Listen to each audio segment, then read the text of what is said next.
تو انہوں نے بتایا جو کڈنی کے اسپیشلسٹ تھے کہ یہ جو وائٹامنس کی گولیاں کھائی جا رہی ہیں یہ اس سے بھی کیا ہو رہا ہے, گردوں میں پتھری بنتی ہے.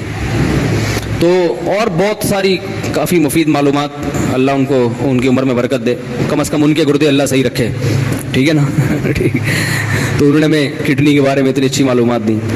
تو دواؤں, پیناڈول ہے, ذرا سی ٹینشن ہوئی, تھکاوٹ ہو رہی ہے, 2 گولیاں پیناڈول پھانک کے, ابے بھائی تجھے تھکاوٹ ہو رہی ہے سو جا, تو آرام کر لے, تھوڑا گرم پانی سے نہا لے, کیا خیال ہے, تھوڑے پٹھے وٹھے کیا ہو جائیں گے, کھل جائیں گے, مالش کر لے. ٹھیک ہے, تو یہ چیزیں ہوا کرتی تھی. میں نے بڑے بڑے حکیم دیکھے, بوڑھے ایسی فٹنس. ہمارے محلے میں ایک حکیم, ہاں یہ مطلب نہیں ہے کہ ہر حکیم اس قابل ہے کہ علاج کرائیں, ان میں بڑے بڑے فراڈی بھی پڑے ہوئے ہیں بھائی. اسٹرائڈ کھلا رہے ہوتے ہیں مریضوں کو نا, دواؤں میں ڈال کے وہ ایک دم فٹ فاٹ ہو جاتا ہے. تو اس میں بہت فراڈ بھی بہت ہے, لیکن اس کا یہ مطلب نہیں ہے کہ جو حکمت کا طریقہ علاج ہے وہ طریقہ علاج ہی غلط ہے. بہت ساری چیزیں آج بھی, اور آپ کو ایک بات بتاؤں, حکیموں کے جو نسخے ہیں, کئی نسخے ایسے 1000 سال سے چلے آ رہے ہیں, اب تک کوئی سائیڈ افیکٹ ان کا سامنے نہیں آیا. جوارش جالینوس 1000 سال پرانی ہے, حکیم جالینوس نے ایجاد کی تھی, یہ 1000 سال سے چلی آ رہی ہے. کہ نام کتنا اچھا ہے, جوارش جالینوس ہے بھائی. اور آپ کو بتا دوں 2-4 چیزیں گھر میں لا کے رکھ لیں, وہ کھایا کریں. اور کیا کھائیں آپ, خمیرہ گاؤ زبان, یہ صبح ناشتے کے بعد 1 چمچہ کھا لیا کریں. دماغ کی سیٹنگ انشاءاللہ کبھی بھی آؤٹ بولو بھائی نہیں ہو. بنفشہ شہتوت رکھ لے, کھانسی وانسی ذرا سی ہو, گرم پانی میں بنفشہ شہتوت ڈال کے. اور کالی مرچ کے تمہارے پورا اس پر بیان ہے, پھوڑے پھنسی ہو رہے ہیں, کالی مرچ اچھی طرح چبا کے نا نگل لیا کریں, یہ سب فٹ فاٹ ہو جائیں گے انشاءاللہ.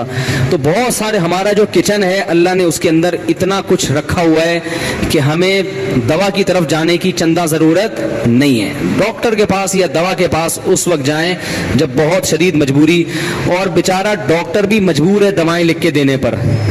ڈاکٹر یہ کہتے ہیں کہ ان کمبختوں کو دوا لکھ کے نہ دو تو یہ سمجھتے ہیں کہ ہمارا علاج ہو ہی نہیں رہا ہے, وہ دوبارہ ڈاکٹر کے پاس آتے ہی نہیں ہے. اور جتنے بھر کے کیپسول لکھ کے دے گا نا, لوگ سمجھتے ہیں یہ ہے بہترین ڈاکٹر. سمجھ رہے ہو, تو ڈاکٹر بھی کیا ہے, بولو نا. میں ایک ڈاکٹر کے پاس گیا, میری بچی کے وہ ایسے پتہ نہیں وہ پورے پھوڑے پھنسی کیا پورا عجیب سا ہو گیا تھا اس کا, گرمیوں میں نا اسکن خراب ہو گئی, چھوٹی بچی تھی. میں ڈاکٹر کے پاس گیا, ڈاکٹر صاحب نے کہا یار یہ جو گرمیاں ختم ہوگی خود ہی ٹھیک ہو جائے گا. یہ ایک کریم لکھ کے دی بس, اس سے زیادہ کچھ کھلانے کی ضرورت نہیں, یہ ٹائم پورا کر کے بیماری ختم. اب ایسے ڈاکٹر کے پاس لوگ جاتے ہیں, بولے نہیں یار بچی کی اسکن کا مسئلہ, اور مجھے ایسے ہی بول دیا کہ یہ کریم لگاؤ اور بس جاؤ ٹھیک ہو جائے گا, اور وہ ٹھیک ہو بھی گئی. وہ تو ایسے ہی ڈاکٹر ہوگا, بیٹھتے ہی کیا کرے, سب سے پہلے ایک انجیکشن ٹھوکے, پھر اتنی دوائیں لکھ کے دے, پھر یہ صبح شام. ایک نفسیاتی اثر ہے, لوگ اس سے زیادہ متاثر ہوتے ہیں. تو ایلوپیتھی کی بھی بہرحال ایک طریقہ علاج ہے, لیکن حتی الامکان کوششیں کیا کریں بھائی, چھوٹی موٹی بیماریوں میں دوا کھانے کی کوشش نہ کیا کریں, ویسے ہی ٹھیک ہونے کی کوشش کیا کریں.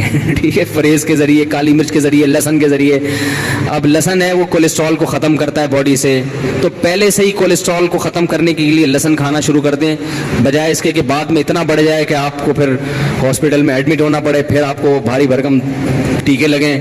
تو بہتر نہیں ہے کہ ایک عمر کے بعد صبح آپ نے ناشتے کے بعد 1 لہسن پھانک لیا, تو سیٹنگ تھوڑی سی انشاءاللہ صحیح رہے گی. بلکہ ناشتہ اتنا ہلکا کیا کہ کولیسٹرول پیدا ہی نہ ہونے دیں. کیا خیال ہے بھائی, نہیں آ رہی تو رہنے دیں, ایسے ہی ٹھیک ہے بھائی.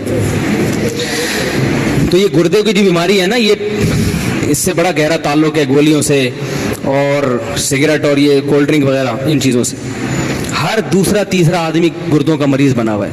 اور یہ جو پریگنینسی میں خواتین کو گولیاں کھلائی جاتی ہیں اکثر وٹامنس کی, ان کی زیادتی پھر بگاڑ دیتی ہے کیس. ان عورتوں کے کڈنی میں مسئلہ ہوتا ہے. پرانے زمانے میں خواتین کو پریگنینسی ہوتی تھی, دیسی گھی کھلایا جاتا تھا, پھل فروٹ کھلائے جاتے تھے, بچے کی ولادت کے بعد بھی وہ دودھ جلیبیاں لائی جاتی تھیں. اب یہ تکلفات لوگوں نے چھوڑ دی ہیں, اب وہ ٹیبلٹ پہ آ گئے ہیں. بھائی ٹیبلٹ تو پھر یہی کرے گی, دودھ جلیبی کھایا کرو. مفتی طارق مسعود صاحب میرے والد صاحب خواجہ تقی الدین شدید علی ہیں, ان کو ڈائلیسس میں ڈال دیا. اب دیکھو یہ بھی ڈائلیسس کا کیس ہے نا گردوں کا. اللہ تعالیٰ ان کو شفا عطا فرمائے, دل سے دعا ہے بھائی. تو ڈائلیسس پہ جانے سے پہلے کڈنی کا خیال کر لیں تو زیادہ اچھا.